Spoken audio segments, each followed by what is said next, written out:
Everyone, this is Jamal Thomas. Welcome to the Progressive Soapbox. So we have Cory Booker today. So the last I heard from Cory Booker, he was being mauled by a bunch of progressives for trying to torpedo Bernie's bill, their resolution to bring drugs in from Canada. He was destroyed. I mean, like obliterated. Every time, you could not find a progressive who just didn't want to tell you how horrible Cory Booker was. That's what Cory Booker went through. Cory Booker was referring people on Twitter to an article that said, what was it, the progressives' war on Cory Booker is stupid or something like that. It just became sad at a certain point. You could just see him like tweeting it out to people. It was sad. So sad, in fact. He came back around and was like, hey, Bernie, hey, let's try it again. Let's try it again. He was brought to heel. It's a beautiful thing. It really is. So, I haven't watched this interview yet. I kind of want to watch it together. I think it's going to... Look, I'm expecting to get very much enjoyment out of this, so I think it'll be funny. Senator Booker, thanks so much for doing this. Thank you for having me. So, you've been very critical of the Republican approach to repealing and replacing the Affordable Care Act, or Obamacare. I know you object to what the Republicans are doing, but don't Democrats have an obligation to help fix this bill? Well, clearly, that would be great if they were coming with an open heart, saying, hey, this is not perfect, let's fix it. Now, let's be clear. Even before the Affordable Care Act, I was the mayor of a city dealing with healthcare costs. They were going up significantly, so don't put this all on the ACA. I don't think you'll find it Democrat or Republican. He's like, don't blame Obama for that shit. Don't blame him for all of it. Don't put that on the ACA. All right, Senator Cory, who wouldn't honestly tell you that things weren't perfect before. And what we're saying in the Democratic Party is let's build upon it, let's fix it. The first time that Medicare was put into offer, Social Security, these are laws and legislation decades old now, but they have been improved by successive generations to preserve them and make them better.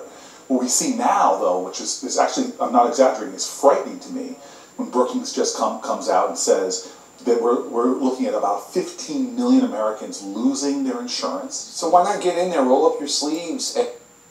He has like a newsman's face, if that makes sense. And it's not a bad thing. That's not a crack. I wonder if he practices that face, like when he's at home. I would imagine for his job, right? He knows he's going to be on TV. He knows a lot of people's going to be watching him. There's going to be a lot of eyes on him. Does it make you feel less insecure if you have a practice expression? It's almost like a mask. I don't know. This is something that's always weird about these type of interviews to me. And I can never really tell if it's just me or like if it's how I perceive it or if it's how it actually is. It's hard to know sometimes. When I see this, Jake Tapper is having this conversation with Cory Booker he's talking as if the reality of what they're talking about is an ideological struggle, if that makes sense. Like, he's asking him this question like, hey, don't you guys have some responsibility to help the Republicans fix this plan? Now, anybody who knows anything about politics knows that that statement is absolutely absurd. Republicans want to repeal health care. They don't care. They don't want it. It's not so much, and look, it's not even so much that they don't want it. They don't care about it. There's a difference between those two things. They're paid to take a particular position. The position they're paid to say is, hey, lower my taxes. If you have to take money from that, lower my taxes. Give a shit about those people health care. I need another $100,000. That's what they're paid to do. So, it's not ideology. Like, it's not competing ideologies in that sense. Meaning, there is an ideology at work, but that ideology is just a capitalistic model. The people themselves, it has nothing to do with ideology in regards to the way they're functioning. They're functioning because they're paid to function that way. Ideology is the thing that allows them to function that way, if that makes sense. It's a mask. It's in the same way that Paul Ryan comes out, and Paul Ryan will say, yes, I'm a Christian, Catholic, whatever. He reads Ayn Rand. Ayn Rand is an uber atheist. Paul Ryan has no ideology whatsoever. He's just taking a role to get him to where he needs to get to. There's no Like, there's nothing in these people. They're It's theater. I mean, I'm sorry. That's how I see it. So having this conversation with Cory Booker as if you have two competing ideologies, it seems ridiculous to me. Now look, I don't know if that's purely my perception of it. I don't know if they actually feel that way. But it feels like an illusion to me. It always feels like I'm watching these people playing a role, and the role isn't necessarily real. The reality of it is they're paid to function a particular way in Congress. It's not competing ideologies. The Republicans would change if you paid them a different way tomorrow. And look, there are some people who believe the line, who actually was a true believer. But no, most of these guys, they're just paid to do a particular task. The roles they take on for themselves is just to justify doing that task. That's all it is. The ideology is just shaped around what they wanted to do. It's like a religion. Think of it like Christianity. A lot of people call themselves Christians. Ultimately, though, those people conform Christianity around whoever they are, not the other way around. You have some people, yes, again, some true believers, who change as a result of the religion. But most people consume the religion and change in the religion to contort to what they can do. It's the same thing. All these things are the same. They're overlays. It's just so, hearing this conversation with it's like, oh, dude, Cory Booker knows that they just want to kill healthcare because they want the tax cut. Cory Booker has to know that. If he's in politics at all, and he is a political animal, he knows that. Does Jake Tapper know that? If Jake Tapper knows that, why are they having this conversation? Do you see my point? Like, it's aggravating to me to watch these sometimes. Because it's like, these guys are acting. They're acting. But look, I'm going to start it back up. It feels like you think of all the issues that are going on in the world. Like, real stuff. You know, they're talking about environmental damage. Dude is trying to kill the EPA at a time where climate change is off the chain. They're big items, things that should be talked about. Even if it's income inequality. Even questions on, like, basic stuff that we should be talking about right now. Like, automation. The more things get automated, the less jobs you're going to have that people are going to be able to do. Meaning,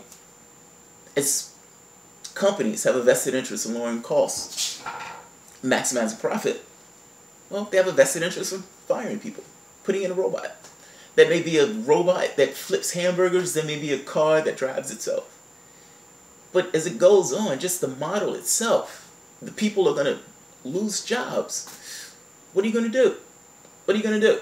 You're never going to have enough jobs to take care of the number of people who are going to be in that particular society. What are you going to do? That's a question you should be having. You're not going to get those jobs back. Full stop. Donald Trump is not going to bring those jobs back. I'm sorry. He lied to you. It's not going to happen. And it's not because he's a horrible person, even though I, for the most part, think he is. It's the model. The model itself is broken. It doesn't work that way. Those companies have no vested interest in paying somebody more in this country. They don't. It's against... Why would they do that? The whole point is profit. How do you get as much profit as you can possibly make? You fire workers. You pay them less. You export those jobs overseas. You automate a particular product. All of those things that allow them to maximize profit are the exact same things that gets rid of workers. The model eats itself. That's the question you need to be having. That's the conversation you should be having. These guys are having an illusion when that's the actual question that you should be talking about. This shit doesn't matter. This shit doesn't matter. So, yeah, okay. Go ahead, Cory Booker. Bullshitters. And try to improve. Look, Republicans are going to repeal and replace Obamacare. It's happening, and they have a president who will sign it into law. Don't you, as a member of the Senate, have an obligation to get in there, join them, and try to improve the bill? Well, I mean, that's really where we are. The Republicans cannot just force this down our throats. Yes, they can. It's going to knock a lot of folks off, hurt long-term care, hurt good working-class folks. So I don't understand this almost. I don't understand what their political strategy, because this is bad politics. But come on, dog. Come on, man. I'm sorry. It's a lot. It's heavy. It's heavy. This is heavy to me. I'm sorry. this is bullshit. He's like, I don't know what their strategy is. I mean, this is bad politics to me. This is bad politics. Cory Booker is a politician. In true or false? And look, just take the steps with me. Is Cory Booker a politician? Yes. As a politician, do you have to be aware of the motivations and the intentions of the people who your political opponents? Yes, that's a requirement for the job. You can't necessarily have political strategy without necessarily knowing who you're strategizing against. So why is Cory Booker saying this is a mystery to him? It's not a mystery to him. He knows exactly, perfectly well what's going on, which means Cory Booker is lying right now. But both of them are. I think that's the thing that bugs the shit out of me about watching these. They're not having the real conversations. Like, an honest conversation would be, look, Cory Booker, we both know that for the most part, those guys are trying to lower their taxes. What are you going to do in order to prevent them from doing that?